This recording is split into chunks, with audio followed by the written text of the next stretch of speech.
catastrophically wrong. In just 36 seconds, one comment would unravel an entire interview and lead to the most shocking exit in talk show history. Graham Norton sat in his iconic chair, the studio lights warm and inviting. His audience settled in for what they thought would be another delightful evening of celebrity banter and laughter. His guest tonight was Meghan Markle, and the anticipation in the room was electric. Everyone expected charm, perhaps some lighthearted royal gossip, maybe a funny anecdote or two. Nobody, absolutely nobody, expected what was about to unfold. Graham opened with his signature warmth, leaning forward with that twinkle in his eye that has made him one of the most beloved hosts in television. "Meghan, welcome to the show. It is absolutely lovely to have you here tonight." Meghan smiled, but there was something different about it, something tight around the edges. "Thank you for having me, Graham, though I must say I expected a more impressive setup." The audience laughed nervously, unsure if this was a joke. Graham, ever the professional, chuckled along. "Well, we do our best with what we have. Now, I wanted to ask you about your latest project." "Before we get into that," Meghan interrupted, holding up one hand, "can someone adjust the lighting? It is far too harsh on this side. I specifically requested softer lighting in my writer." Graham glanced toward the crew, maintaining his composure. "Of course, we can look into that, but perhaps we could start with a few questions while they work on it?" "I would rather wait," Meghan said flatly. "Lighting is very important for television. You should know that, Graham." The host smiled, though the audience could sense a shift in the room. "Right. Well, while we sort that out, let me ask you about working in Hollywood. You have had quite the journey." "Quite the journey," Meghan repeated, her voice dripping with something that sounded like condescension. "That is one way to put it. Though I would say my journey has been extraordinary, not just quite. There is a difference." Graham nodded slowly, his professionalism unwavering. "Of course, extraordinary. You have certainly captured the world's attention. Now, what drew you to your current projects?" "What drew me," Meghan said, sitting back and crossing her legs with an air of superiority, "is the fact that I have a platform that most people could only dream of. I have a responsibility to use that platform, unlike some people who simply use their shows for silly games and superficial conversations." The air in the studio turned ice cold. The audience sat in stunned silence. Graham's smile remained, but his eyes showed the slightest flicker of surprise. "Well, I like to think we have a bit of fun here, yes. Entertainment is rather the point of a talk show." "Entertainment?" Meghan scoffed. "Is that what you better call it?" "I call it a waste of airtime that could be used for important conversations, real issues, not just giggling about who wore what on the red carpet." Graham shifted in his seat, his voice remaining calm and measured. "I think our viewers appreciate a mix of both, actually. We have had many serious conversations on this show, but we also believe in making people smile, especially in difficult times." "Making people smile," Meghan said with a dismissive wave of her hand. "That is such a British thing to say. Always deflecting from real problems with humor and pleasantries. It is quite tiresome, honestly." The audience gasped audibly. This was no longer playful banter. This was something else entirely. Graham sat up straighter, his legendary patience being tested in real time. "I am sorry you feel that way, Meghan, but I think there is value in bringing joy to people. It is not deflecting. It is offering comfort." "Comfort?" Meghan laughed, but there was no humor in it. "You want to know what would be comforting, Graham? If interviewers like you actually asked meaningful questions instead of the same tired drivel about fashion and lifestyle." "Do you have any idea how exhausting it is to sit through these interviews?" Graham took a breath, his composure remarkable given the circumstances. "If you find this format exhausting, I am curious why you agreed to come on the show." "Because," Meghan said, leaning forward with intensity, "I was told this would be different. I was told you were one of the good ones. But here we are, and you are just like all the rest. Predictable, boring, insignificant." The studio fell into absolute silence. Even the crew members stood frozen, unsure of how to react. Graham Norton, a man who has interviewed thousands of celebrities with grace and wit, sat across from someone who had just called him insignificant on his own show. "I see," Graham said quietly, his voice steady but firm. "Well, Meghan, I pride myself on creating a space where guests feel welcome and comfortable. But I also pride myself on respecting everyone in this room, from my audience to my crew, and I expect the same in return." "Respect," Meghan said. her voice rising slightly. You want to talk about respect? Let me tell you about respect, Graham. Respect is not making someone sit under unflattering lights. Respect is not asking surface-level questions. Respect is recognizing when you are in the presence of someone who has actually done something important with their life. I absolutely recognize your accomplishments, Graham replied, his tone still remarkably calm. But I also recognize the accomplishments of every person who walks through that door. And part of this show is creating a conversation, not a lecture. A conversation requires two people of equal standing, Meghan shot back. And I am sorry, Graham, but sitting here, I do not feel like we are equals. I have lived a life that most people cannot even imagine. I have been inside palaces. I have dined with world leaders. I have experienced things that you could never understand from behind your little desk with your little red chair. The audience began to murmur, a low buzz of discomfort spreading through the room. Graham remained seated, his hands folded calmly in his lap. I am quite happy with my little red chair, actually. It has served me well for many years. And I have been fortunate enough to meet extraordinary people from all walks of life. Each one has a story worth telling. Oh, please, Meghan said with an exaggerated eye roll. Do not give me that everyone is special nonsense. Some people are simply more important than others. That is just a fact. And right now, I am sitting here wondering why I'm wasting my time with someone who clearly does not appreciate the gravity of having me on their show. Graham took another breath, and for the first time, his audience could see something shift in his expression. Not anger, but a quiet resolve. Meghan, I invited you here tonight because I thought we could have an interesting conversation. I thought you might enjoy sharing your perspective with an audience that was genuinely interested in hearing from you. But what I will not do is sit here and allow you to belittle the work that I do, the team that works tirelessly to make this show happen, or the audience that has taken time out of their evening to be here. Belittle? Meghan repeated with a harsh laugh. You think I am belittling you? I am simply telling you the truth. Maybe that is something you are not used to hearing. Maybe you are so used to celebrities coming on here and playing nice, laughing at your jokes, pretending that this show matters. But I am not going to do that. I have too much integrity. Integrity, Graham said, and now there was an edge to his voice that had not been there before. Integrity is treating people with kindness and respect, regardless of their position or status. Integrity is Hassan, recognizing that every job has value, from the person who sets up the cameras to the person who greets guests at the door. And integrity, Meghan, is certainly not coming onto someone's show and insulting them repeatedly.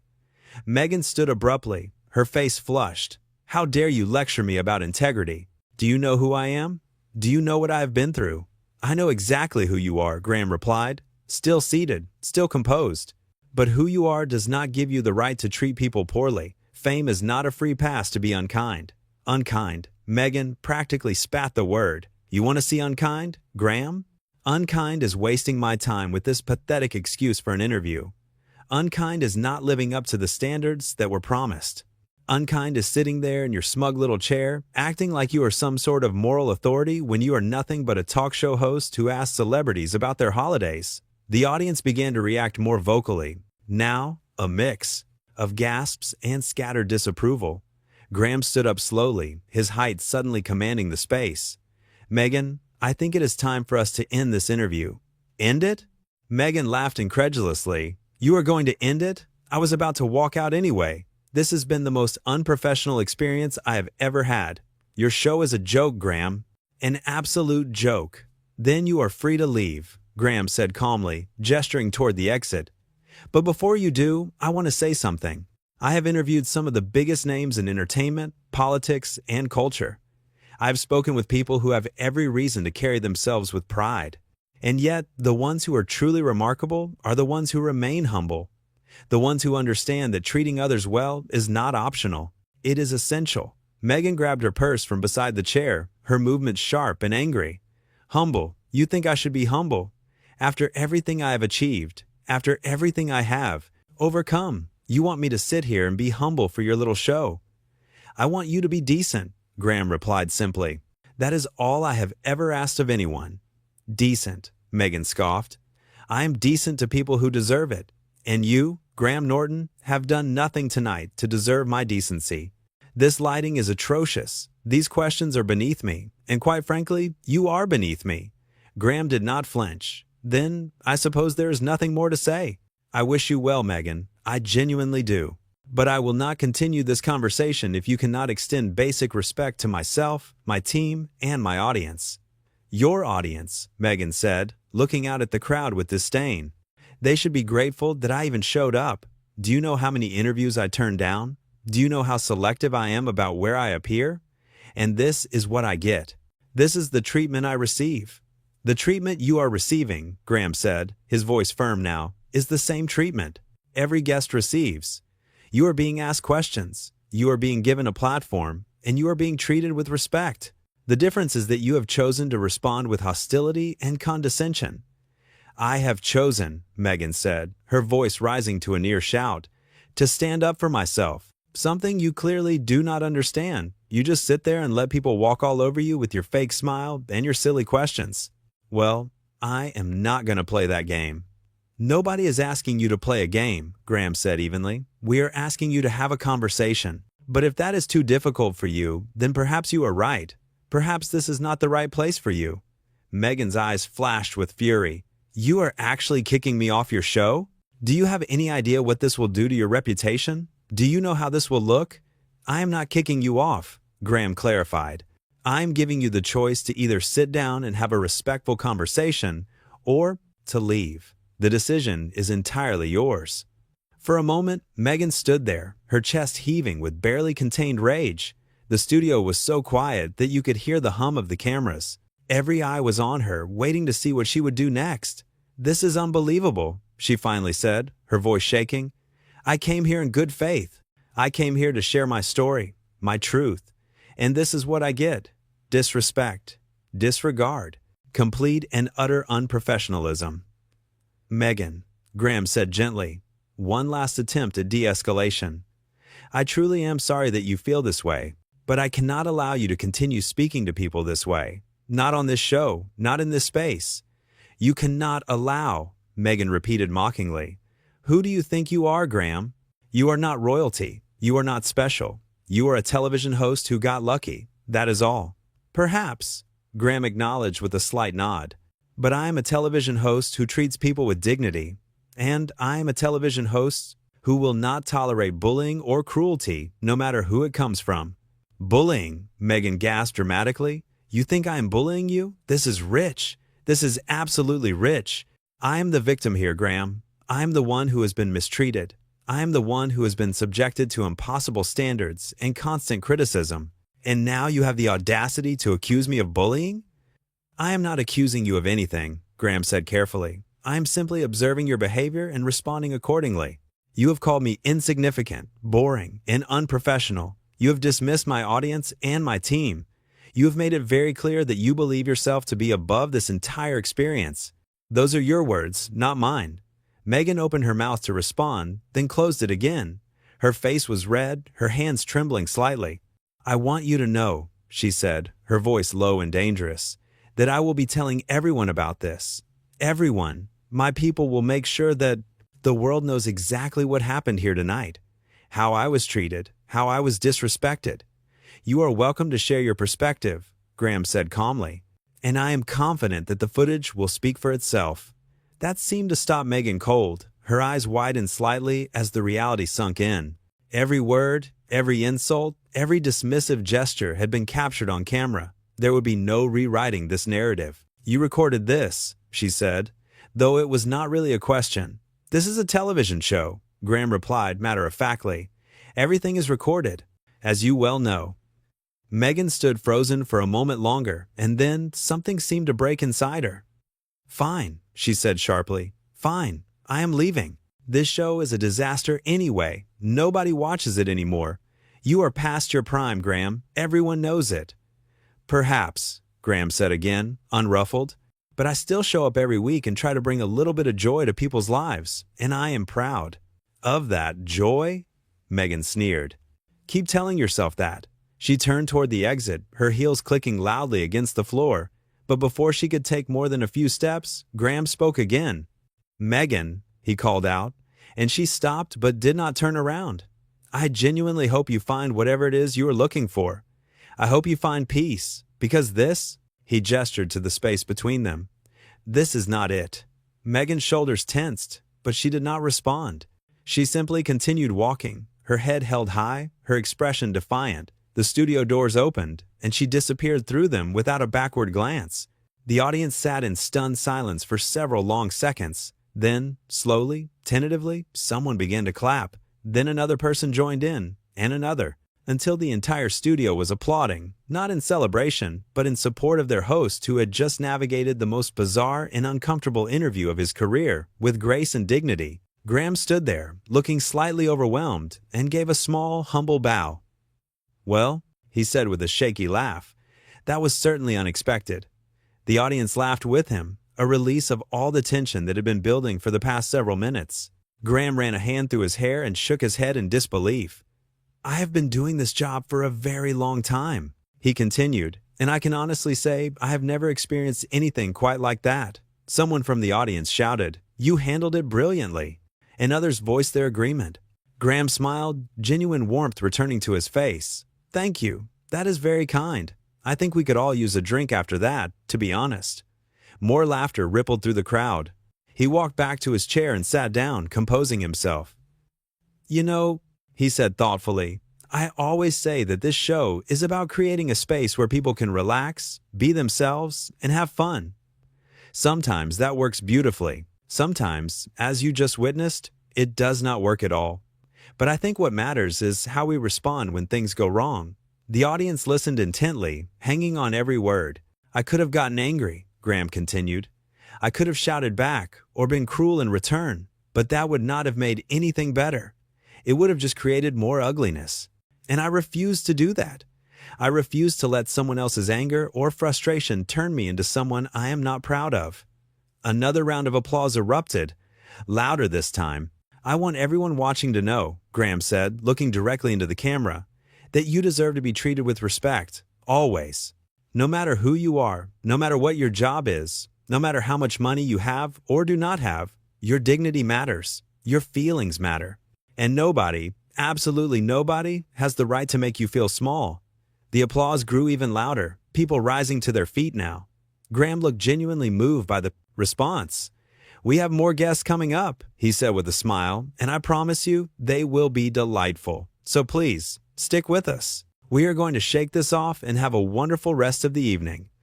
As the show cut to commercial, the crew surrounded Graham, offering support and checking to make sure he was okay. He assured them all that he was fine, that these things happen, and that they should not let it ruin the rest of the night. Behind the scenes, word spread quickly about what had just transpired. Other guests scheduled for later in the show expressed their support for Graham and their shock at Meghan's behavior. The energy backstage was a mixture of disbelief and solidarity. When the show returned from commercial, Graham was back to his usual self, chatting with his next guest with warmth and genuine interest. If he was still rattled by what had happened, he did not show it. He was the consummate professional, guiding the conversation with ease and making sure his guests felt comfortable and valued. Throughout the rest of the evening, the audience remained incredibly engaged, almost protective of Graham. Every joke landed a little harder. Every laugh felt a little more supportive. It was as if everyone in that room wanted to remind him that he was appreciated, that his work mattered, and that one difficult interaction could not diminish everything he had built over his remarkable career. The final guest of the evening brought up the earlier incident gently, saying how impressed they were with how Graham had handled such a challenging situation. Graham demurred, saying he had simply tried to do what felt right in the moment.